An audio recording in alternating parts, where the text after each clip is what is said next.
everyone, and welcome to Owning Your Personal Brand. Thank you so much for joining me today, and I'm really excited about this episode. We are going to be talking about tests, which is something I love and I love to take. And we're going to talk about personality tests and skills tests. And if you've taken them before, or even if you've never taken them before, we're going to talk about how these types of assessments and tests can help you build your personal brand. And I'm really excited to have Tondra Murray here with me today.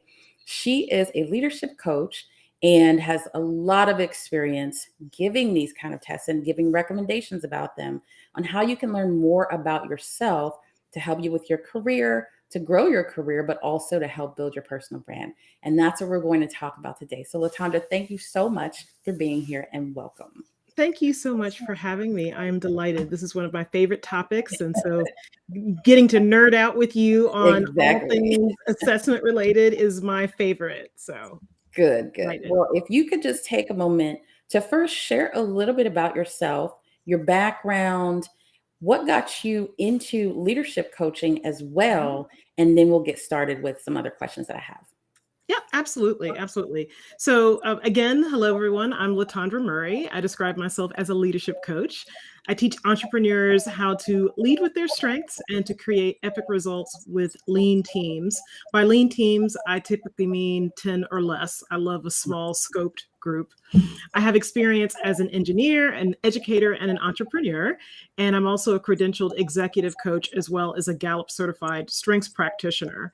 I've got academic training in engineering. I have a PhD in industrial engineering and undergraduate degrees in computer science and electrical engineering. So they say you can't spell geek without double E. So I meet the criteria. So now, I do have to ask though, how did you go from all of that engineering to what you're doing now and more of helping entrepreneurs? I mean, engineers are typically, a certain way, and typically in corporate America. How did you shift into really working with and helping to build entrepreneurs? Yeah, I love this question so much because I think for me, it was a very natural progression. So I like to tell people that I'm trained as an engineer, but I am what I describe as a squishy engineer. So I'm kind of like, if I like the analogy I always use, and I haven't changed it because I just think it works. If Mr. Spock and Oprah had a baby, it would be me, right? So it's like the very logical, structured, analytical person, but then also the squishy, emotive feeler. And I worked for IBM for a number of years before I moved to academia. And I started off as a techie, really enjoyed the work. I did user interface design. That was fascinating. It was really challenging and interesting. But I found I really liked working with clients. I really liked talking with people. And it was the human piece of human-computer interaction, more the human than the computer, that I really enjoyed. So I moved into management pretty quickly in my career at IBM. After about 3 years, I moved into a first-line manager role. And again, the tech was interesting. The products we were creating were compelling, but it was the people interaction. It was the people management that I enjoyed. And so I decided to explore coaching as a tool that I could add to my managerial toolkit. I thought, if I can become a better coach, I'll be a better manager. And I fell in love with the idea of coaching. I fell in love with the idea of supporting people in their development and being able to lean into that and to grow my toolkit. So that's how the leadership coaching started. I've had my practice for almost 8 years and worked it in parallel with my work at IBM and then also my academic career.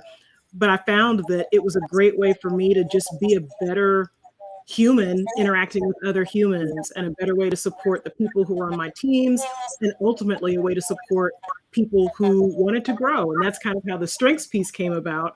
I was looking for a way. I started off focused only on engineers, not entrepreneurs. As an engineer, I was like, I'm going to coach engineers. Well, as it turns out, a lot of engineers were not walking around the world like, if only I knew my strengths. If only I had insight about my talent. I've since found many engineers who are interested in that. But I realized, wow, there are different ways that I can apply this interest in professional development. And an assessment is a great way to do that. It's not personalized. It doesn't seem like an attack. It doesn't seem like you're getting into anybody's business. You're like, we're just reviewing this report. It's just a conversation. We're just reviewing this report. And so that's how my interest in Gallup, the strengths assessment itself, came about. I love assessments in general.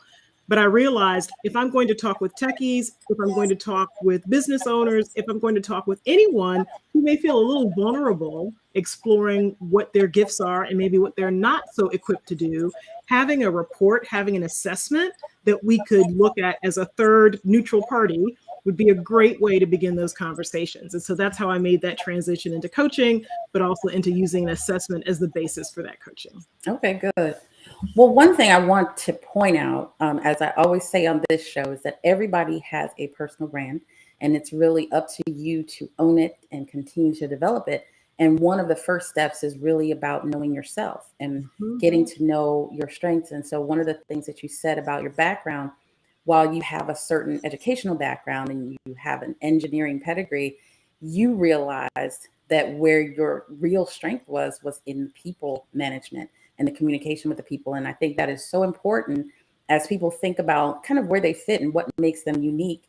It may not be where you spent, 8 years of your life in a graduate program or something like that. It may be something else, and don't be afraid to explore that and try those things. So I really like that you said that, because certainly your background is very unique.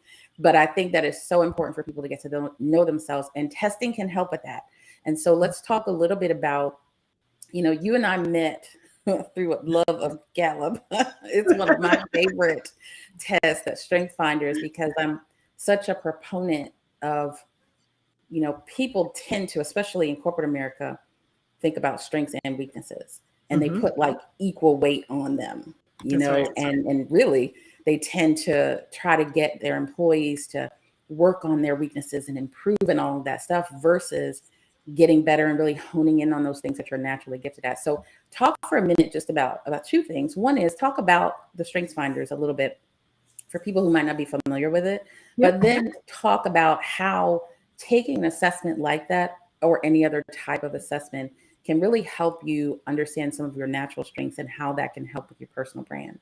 Yep. Oh, absolutely. So the Gallup organization created the Clifton assessment, and the Clifton Strengths Assessment. It was formerly known as StrengthsFinder 2.0. So many people bought the StrengthsFinder 2.0 book.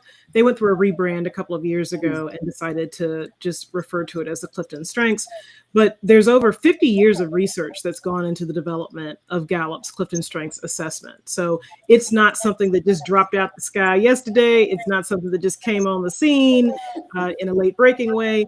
There is significant, substantial research that's gone into the creation and the refinement of this assessment. They have a white paper that talks about the testing methodology. So if anybody ever wants to nerd out on a 25-page white paper, your dreams can come true. You can read all about every aspect of the assessment. But the assessment's also, just from a practical perspective, been deployed worldwide, been translated into countless languages. And I think at this point, there are 28 million people who have taken the assessment. So you want to talk about a well-vetted assessment. This is an instrument that's been around and been in play in a number of ways at universities, in corporate spaces, for entrepreneurs. There are all sorts of organizations, entities, groups, and individuals who are using this assessment. So I think it's a fairly stable assessment in terms of as far as instruments go. And it's also very well known. You can talk to, like I said, individuals at the collegiate level. When companies interview, they may often say, do you know your strengths? Or they may use the Clifton Strengths internally. And certainly, I think from a leadership perspective, the entrepreneurs I work with, we're typically working on how they can step up and lead with their strengths as individuals as they transition from a solo role into a CEO role with the team, how they can leverage their strengths to shape their leadership style. And that's powerful for leaders as well as for the groups that they manage. So that's a little bit of background about the assessment and the instrument and its development and the rigor with which it's been developed over time. As far as your personal brand goes, to your second question, I think it's really interesting to gain insight about your talents and to actually have the vernacular to articulate your talents, your gifts. Mhm. Sometimes we're good at things and we just don't even know how to explain it. Mhm. We don't know how to express why we're so excited about something or why we're naturally drawn to doing certain things. I like to say with strengths, it's not about things always being easy, but there is an ease. Mhm. There's an ease that comes in showing up in the world in a particular way, and understanding what that ease looks like means you are more readily positioned to articulate your brand and to really tell people how you stand out and how you can contribute and add value, but also have fun and showcase your expertise along the way. Yeah. And I think that, when I took that particular one, it was very early in my career. Mhm. And one of the things that I really liked about it also was sharing the information with my teammates, Yeah. because it kind of gave insight into who you were Yep. and answered some questions. And so, one thing I always like to tell people, I don't know if the names of the items have changed at all, but Mhm. there's this woo, winning Yep. other people over. And that was the absolute last on my list. And I'm like, now you understand why I don't need you coming to my desk with chit chat and all that stuff. And so it was great, because it's like, okay, you're not mean, you're not That's whatever. right. That's just not where you like to naturally be. And it's like, nope. So just let me do my job. But it was really great on our team. We had a small team, but it's like it was this really good way of learning about your teammates. And like you said before, it's objective. So it's not just me saying this is how I am. It's like this report says this is That's this right. is how I am. So I definitely enjoyed that part. And then like you also said, let's say you're looking to be promoted, and you can have that conversation with your boss or your mentors and really talk through things objectively about where you might best fit in an organization. And so I do find a lot of value in that, but also as you're building your brand and really understand where you fit, what makes you unique, it gives you some great insight to that. So yeah, I Yeah, definitely I agree. I love that. I love that Woo is your number 34 or was your number 4, Amy. I love Last. that. Look, I like to tell people, when you have the fully ranked list, for those of you who are unfamiliar with the Clifton Strengths Assessment, you can get your top 5 and kind of understand your Mm, top 5 strengths, which is very useful, and it's a lightweight investment and it's a great way to get started. Or if you want the fully ranked list, you can get a full list from 1 to 34 of all of mm, your strengths. And it's a statement of energy, right? I tell people, don't get in your feelings. You can do everything on this list, but it's a statement of energy. The things at right. the bottom of your list are likely to suck the life out of you. Yes. Hence, Woo being at the bottom of your list. Don't want anybody coming in, sucking all the energy out of the room, right? By chatting you up Right. forever, right? So, That's right. Yeah, that's right. And I was fortunate in that I used to work for a really large pharma company, and there were about 1,000 people in our division, and they paid for everybody to do it. And so mhm, it was they believed in it from a leadership perspective, that we need to know this information about our employees so yeah, we know who to put on what team. I mean, it just really made good business sense to yep, do yep. that. And so I was excited to not have to pay for it. Yeah, get, yeah. get it for It's free. it's very insightful. And at the Yeah. end of the day, businesses, organizations, entrepreneurs, whatever your alignment may be, you can profit from the positive. You can Yeah. profit by aligning people with their strengths, giving them clarity about what lights them up, and positioning Yeah. them to do more of that work. Yeah, absolutely. Well, let's talk about, we know that there are lots of different tests. There's, Myers-Briggs, I've taken Hmm. that, I've taken Hmm. Highlands, all that type of stuff. How do you, or what kind of advice would you give to people who want to do something like this, but they don't know, number one, where to start, or how to sift through all of these different assessments that might be out there? Sure. Yeah, it's a great question. There are many assessments that are available. The first question that I often will say to people is, so is it a free statement or is it a fee statement, right? Mm, So do you want to pay and invest in something for a fee, or mhm, do you want to start with something that's free? So for example, the VIA Character Strengths Survey is a free assessment that's online. You can find it via Google, and it gives you a ranked listing of strengths. It's different from Clifton strengths, but it's the same concept. It gives you a ranked list of character strengths. That can be an amazing way to start off, just to get some insight about what shows up for you for the assessment. And then depending on the nature of the information you're looking for. So Gallup's Clifton Strengths is going to give you a ranked list of your talents, kind of from beginning to end, and talk about how those strengths can serve you, how they might potentially work against you. Your top 10 typically are the ones you'll get the most information about when you work with Clifton Strengths. But that's kind of a statement of what are your talents based on 4 domains, and there's a wealth of information that comes with that. If you're interested in understanding maybe how you're perceived by others, something like the Fascination Advantage could be really interesting. That assessment is designed to give you a reflection of how other people see you, maybe not so much how you see yourself. So if that's an objective, then that might be an interesting way to go. If you are curious to know how you show up in particular functional areas, meaning how you think, how you take action, how you leverage your influence, something like the Colby might be a really interesting way to go. It's just slicing the information in different ways. And so understanding the approach that you want to take is key.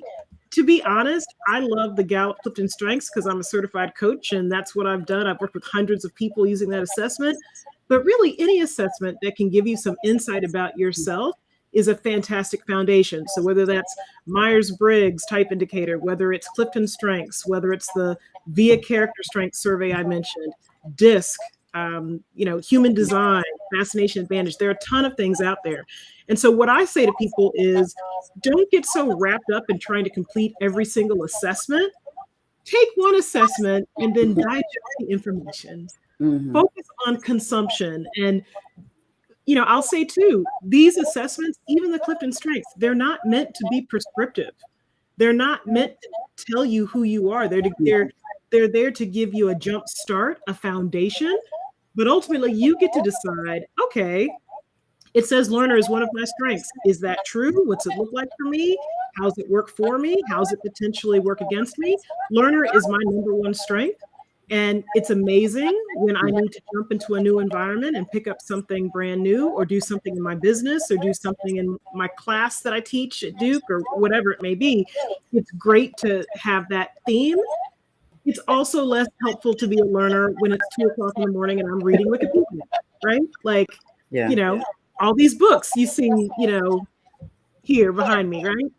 I'm a collector. I like having stuff, right? And it can be a distraction at times. So really, it's about taking an assessment, selecting something, reading it, seeing what resonates, and then also asking your friends and family, clients, colleagues, hey, does this sound like me?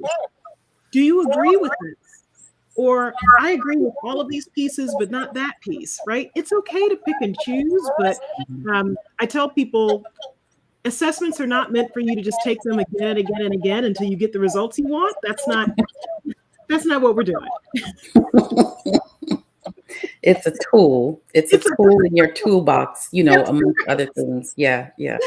Well, one thing that I'm curious about, how often do you feel those results change, or do you feel that they change? Because it is so much kind of a who you are type of assessment. Is it something that as you get 10 years into your career, it may be different?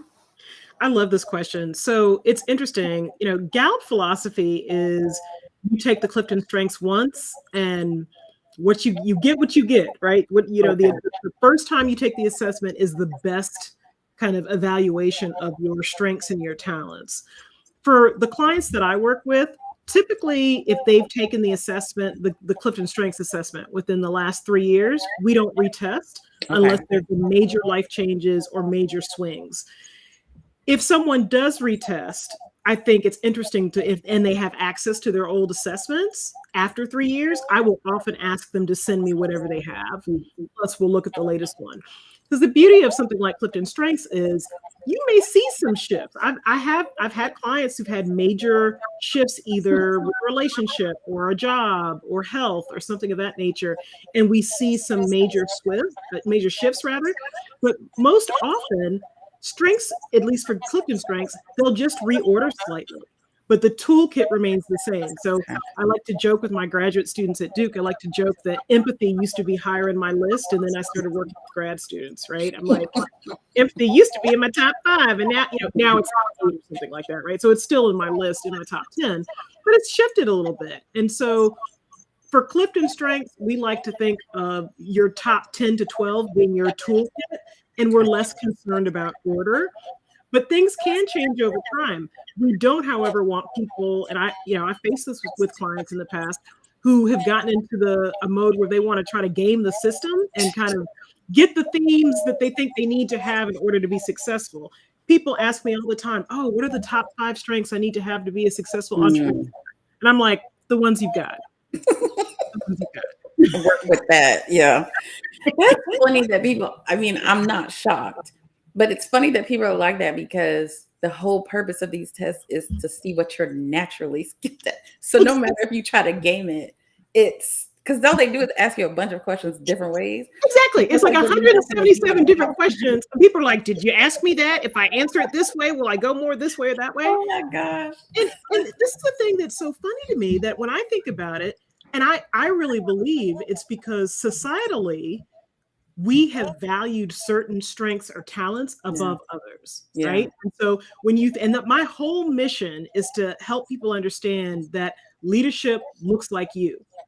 Leadership, your opportunity to make an impact in the world, it's uniquely driven by you and what you have. And so there are talents that people think are better ones to have as an entrepreneur, or better ones to have if you're going to make a difference. And I simply say that's not true.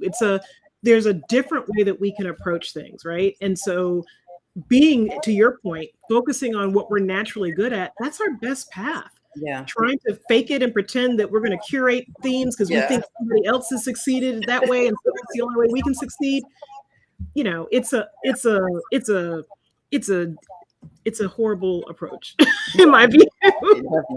Definitely. But I love what you said. Yeah, leadership is kind of who you are. That's the type of leader you can be, and you can adjust, you can train and all of that stuff. But the beauty of it is what makes you different from someone else. And that's the thing that I don't understand, why people don't understand that. Like, why would you want to know certain leaderships or, attributes that you have to have? It's like, what are you naturally good at, and how can you be the best leader for yourself or for your team?